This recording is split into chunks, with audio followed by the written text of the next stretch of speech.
Assalamualaikum warahmatullahi wabarakatuh. Nama saya Mizatul Marhamah Zulwarman dengan NIM 4241210009. Saya dari kelas PSKM 24A Universitas Negeri Medan, Fakultas Matematika dan Ilmu Pengetahuan Alam. Di sini saya ingin menjelaskan tentang pendidikan Pancasila yang berjudul Pancasila sebagai dasar nilai pengembangan ilmu.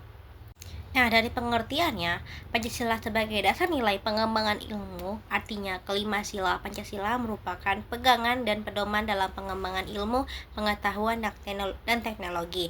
Beberapa terminologi yang dikemukakan para pakar untuk menggambarkan Pancasila sebagai rujukan bagi pengembangan ilmu pengetahuan dan teknologi antara lain Pancasila sebagai intelektual bastion, Pancasila sebagai common denominator values, Pancasila sebagai paradigma ilmu. Adapun pentingnya Pancasila sebagai dasar nilai pengembangan ilmu adalah untuk memperlihatkan peran Pancasila sebagai rambu-rambu normatif bagi pengembangan ilmu pengetahuan di Indonesia.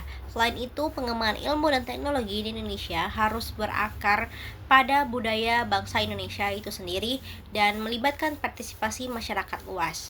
Adapun sumber historisnya dapat ditelusuri pada awalnya dalam dokumen negara pembukaan Undang-Undang Dasar 1945, kata mencerdaskan kehidupan bangsa mengacu pada pengembangan iptek melalui pendidikan. Pancasila sebagai dasar pengembangan ilmu belum banyak dibicarakan di awal kemerdekaan bangsa Indonesia. Sosiologis Pancasila sebagai dasar nilai pengembangan iptek dapat ditemukan pada sikap masyarakat yang sangat memperhatikan dimensi ketuhanan dan kemanusiaan.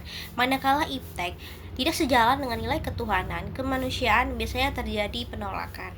Sumber politik Pancasila sebagai dasar nilai pengembangan ilmu di Indonesia dapat diurutkan ke dalam berbagai kebijakan yang dilakukan oleh para penyelenggara negara. Dokumen pada masa Orde Lama yang meletakkan Pancasila sebagai dasar nilai pengembangan atau orientasi ilmu. Demikian pula halnya dengan zaman Orde Baru, Pancasila tetap diterapkan sebagai satu-satunya asas organisasi politik dan masyarakat. Ilmu dalam perspektif historis. Yang pertama ada pada zaman pra-Yunani kuno. Zaman pra-Yunani kuno disebut juga zaman batu yang berkisar antara 4 juta tahun sampai 20.000 tahun. Pada zaman ini ditandai oleh kemampuan know-how dalam kehidupan sehari-hari yang didasarkan pada pengalaman. Pengetahuan yang berdasarkan pengalaman itu diterima sebagai fakta dengan sikap reseptif mind. Keterangan masih dihubungkan dengan kekuatan magis. Kemampuan menemukan abjad dan sistem bilangan alam sudah menampakkan perkembangan pemikiran manusia ke tingkat abstraksi. Lalu yang kedua ada pada zaman Yunani kuno. Yunani pada masa itu dianggap sebagai gudang ilmu dan filsafat karena bangsa Yunani pada masa itu tidak lagi mempercayai mitologi. Lalu yang ketiga ada zaman abad pertengahan. Pada ilmuwan pada masa ini hampir semua adalah para teolog, sehingga aktivitas ilmiah terkait dengan aktivitas keagamaan. Lalu yang keempat ada zaman Renaissance. Zaman Renaissance ditandai sebagai era kebangkitan kembali pemikiran yang bebas dari dogma-dogma agama. Zaman ini ialah zaman peralihan ketika kebudayaan abad pertengahan mulai berubah menjadi suatu kebudayaan modern. Ilmu pengetahuan yang berkembang maju pada masa ini adalah bidang astronomi. Tokoh yang terkenal seperti Roger Bacon, Copernicus, Johannes Kepler, Galileo Galilei. Yang kelima ada zaman modern. Zaman modern ini ditandai dengan berbagai penemuan dalam bidang ilmiah. Perkembangan ilmu pengetahuan pada zaman modern sesungguhnya sudah dirintis sejak zaman Renaissance. Lalu yang keenam ada zaman kontemporer atau abad ke-20 dan seterusnya. Fisikawan termasuk abad ke-20 adalah Albert Einstein. Di samping teori mengenai fisika, teori alam semesta, dan lain-lain, maka zaman kontemporer ini ditandai dengan penemuan berbagai teknologi canggih. Lalu ada pilar-pilar penyangga bagi ekstensi ilmu. Yang pertama ada pilar ontologi atau ontologi, yang kedua pilar epistemologi, yang ketiga ada pilar aksiologi. Pancasila sebagai dasar nilai pengembangan ilmu. Yang pertama, sila pertama ketuhanan yang Maha Esa memberikan kesadaran bahwa manusia hidup di dunia ibarat sedang menempuh ujian dan hasil ujian akan menentukan kehidupannya yang abadi di akhirat nanti. Lalu yang kedua, ada sila kedua, kemanusiaan yang adil dan beradab, memberikan arahan baik bersifat universal maupun khas terhadap ilmuwan dan ahli teknik di Indonesia. Lalu yang ketiga, ada sila ketiga, persatuan Indonesia, yaitu memberikan landasan esensial bagi kelangsungan negara Kesatuan Republik Indonesia atau NKRI.